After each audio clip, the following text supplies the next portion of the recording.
नमस्कार बंधुरा शिखा सोम चैनेले तुम्हारे सबाइके स्वागत जानाई। आशा करी सबाई भालो एवं सुस्थ आछो।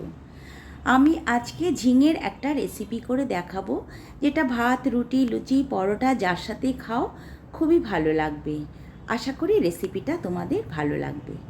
आमी एखाने झिंगेटाके एरम करे केटे निये एटाके आमी जले सेদ্ধ करे नेब। तार साथे एकटा आमी आलू नियेछि, आलूटाकेও छोटो छोटो करे केटे नियेछि।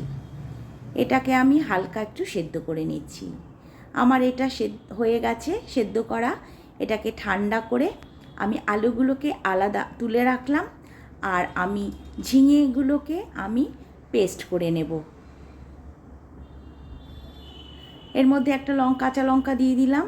ঝালের পরিমাণটা তোমরা বেশিও দিতে পারো। আমার এটা পেস্ট করা হয়ে গেছে। কড়াইতে 1 চামচ মতো আমি তেল দিয়ে দিয়েছি। তেলটাও তোমরা তোমাদের পরিমাণ মতো দেবে। প্রথমে আলুটাকে আমি একটু হলুদ আর লবণ দিয়ে ভেজে নেব।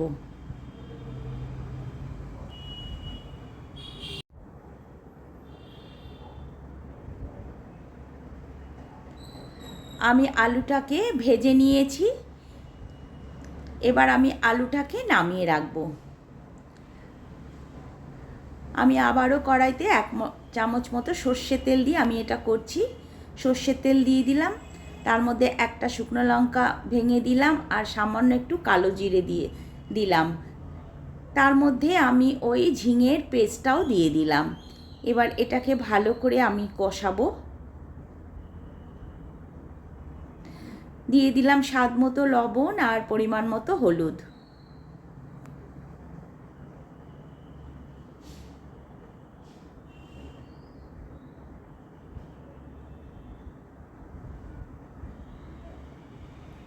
দেড় দু মিনিট ধরে এটাকে আমি কষিয়ে নেব।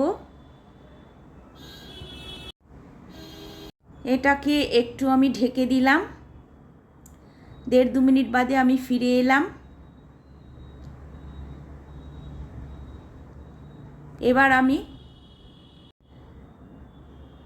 একটু গুড় দিয়ে দিচ্ছি, মিষ্টি।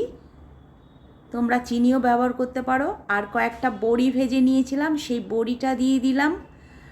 আর দিয়ে দিলাম আর সেই আলু ভেজে রাখা আলুটা। যে কোনো বড়ি দিলেই হবে। এটা আমার হিঙের বড়ি, যে কোনো বড়ি তোমরা ব্যবহার করতে পারবে। এবার সবগুলোকে আমি ভালোভাবে একটু মিশিয়ে নিচ্ছি। সামান্য একটু জল দিয়ে দিলাম যাতে বড়িটা শক্ত না থাকে, বড়িটা নরম হয়ে যায়।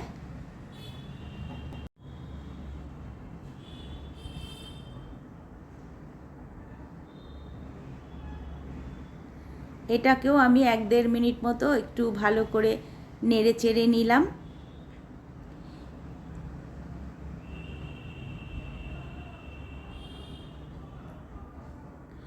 এবার একটু কাঁচা তেল দিয়ে দিচ্ছি। 1 চামচ মতো আমি কাঁচা তেল দিয়ে দিলাম। কাঁচা তেলটাও এর মধ্যে ভালো করে আমি মিশিয়ে নিচ্ছি।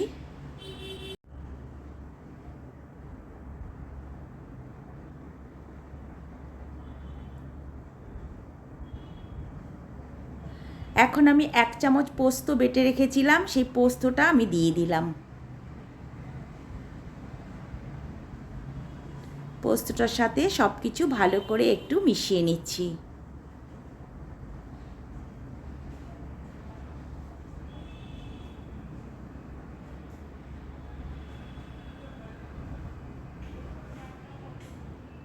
আমার এটা একদম রেডি সার্ভ করার জন্য। গরম ভাতে তো অসাধারণ লাগে।